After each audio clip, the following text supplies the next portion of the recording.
Happy new year guys 2025। আশা করি তোমাদের সবার ভালো গেছে।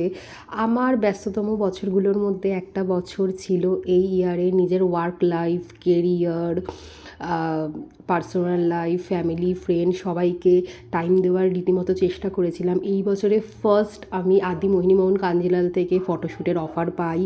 আমরা একসাথে, আমি আর আমার হাজব্যান্ড, আমার ফ্রেন্ডসরা মিলে পুরীতে ঘুরতে যাই, দার্জিলিং ঘুরতে যাই। তারপর গপু আমার লাইফে আসে। দেন গপুকে নাম দেওয়া হয়েছিল শ্রীমাধব। সেই থেকেই স্টার্ট হয়েছিল আমার লাইফের টার্নিং মোড়। জব করতে আর ভালো লাগছিল না, ভাবছিলাম বিজনেস করব। তো ওই আমাদের রাস্তা দেখিয়েছিল।